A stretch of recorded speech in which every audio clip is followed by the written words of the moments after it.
Well, here we are at the end of the holiday season. In 2 days it will be Epiphany, the formal 12th day of Christmas. You go out and read your Shakespeare, and remember that's a party time. It's also, if you were in New Orleans, a time to have 3 Kings Day and eat a king cake. We get to have an ice storm instead. Isn't that wonderful? I saw a motivational speaker last week. He's a local high school coach who was part of an Eagle Scout ceremony in my son's troop, and my son had to attend. He was not getting the Eagle Scout award. If God is gracious and capricious, maybe that will happen. But the speaker was good, very good. As coaches ought to be, really. That is his job, after all, to motivate. Get out there, you know. I remember seeing, what was the name of the movie with portrayed Knute Rockne, and Pat O'Brien was out there urging people on to get one for the Gipper, who, of course, was a young Ronald Reagan. I didn't mean to bring that up unnecessarily, but you know what I mean. That kind of rousing speech that sends men out onto the field to do deeds, well, better than the Detroit Lions, at least. Our local coach, though, was so good that I was a bit envious, I have to tell you. Why can't I be inspirational like that, you know? Now, self-doubt is one of my most polished skills. I've been working on it for most of my life. But even as I thought about how I should be a more motivating, inspiring speaker, and how bad I was compared to this guy who's, quote-unquote, just a high school coach, another thought came to mind. Am I supposed to be inspiring? Is that what preachers are supposed to do? Judging by the many TV preachers that are out there, I mean the ones that pay to get out there, not cable guys like me, being inspiring obviously pays off. People like it a bunch. And in this success-defined culture, that makes them very good preachers indeed. One of them, Rick Warren, as we all know, will be delivering the invocation at the inauguration in little more than 2 weeks. So not only are they successful in the sense of bringing crowds in and being impressive, they are now influential. By this measure, if that is a measure of any kind, by this measure, I am a complete failure as a preacher. Not only are we not teeming with peoples, look around, there are plenty of empty chairs. I'm not even as thrilling as the local high school basketball coach.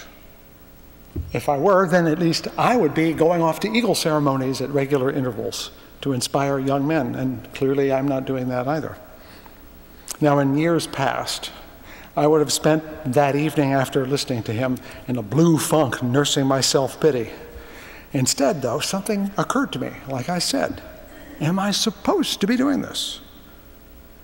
Maybe my mission is not to be inspiring. Sure, it would be great to inspire thousands, but is that, to use Mr. Warren's language, my driving purpose?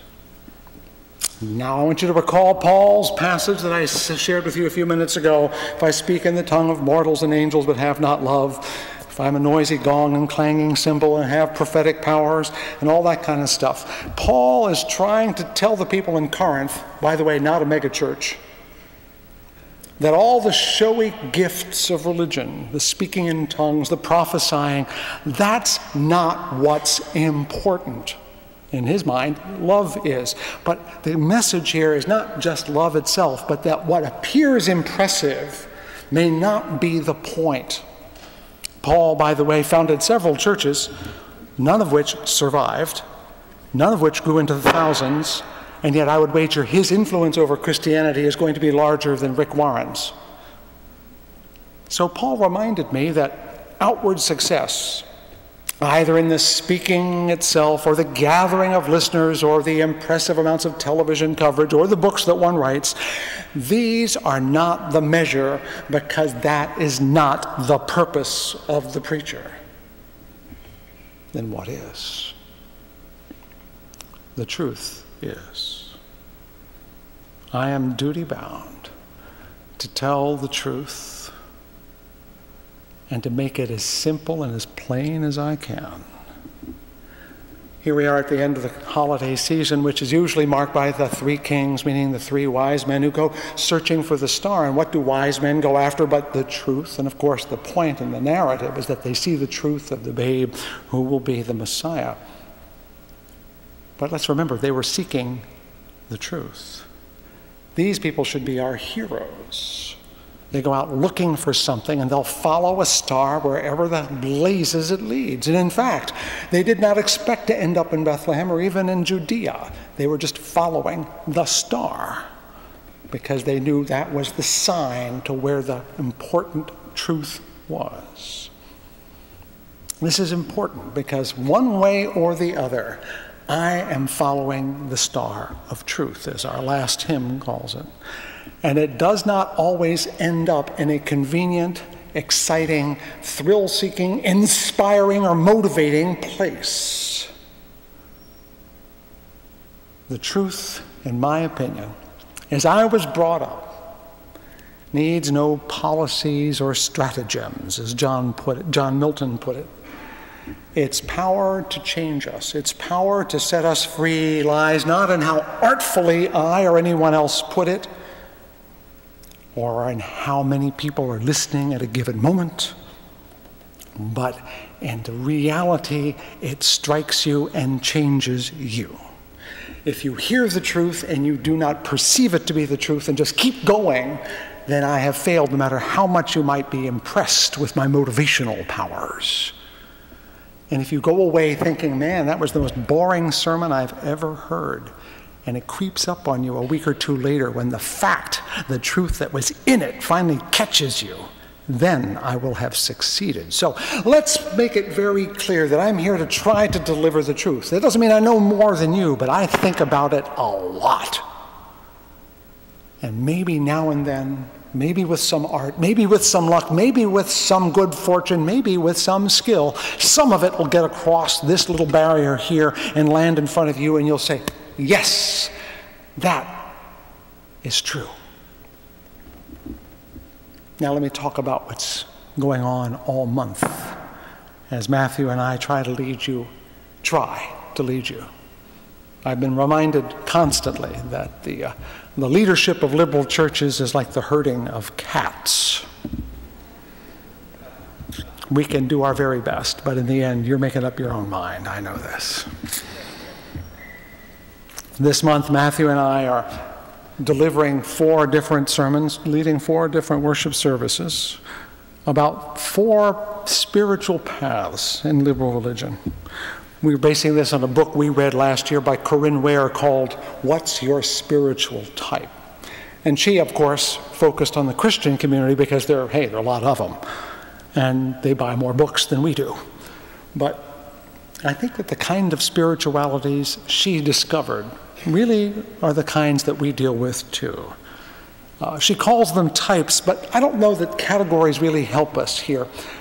I'd like to think more that they are directions on a compass, on a great map. So wherever you find yourself, you can describe yourself as north, south, east, or west. And I'll use that reference point here as I talk about this notion. Because she says that people range, let's call it north and south, on an axis that measures how ultimate reality is known. Do we meet it rationally and intellectually, or do we meet it emotionally and personally? And some people prefer to do it up here. That would be me. Maybe some of you. And some people like to do it down there. And some of you in the room are like that. Of course, we are both rational and emotional creatures. We can't separate that, but one tries to take the lead more than the other in most of us. For example, a spiritual northerner might say, I feel it is so because I know it is so. While the southerner might say, I know it is so because I feel it is so. You get the difference, what I'm talking about?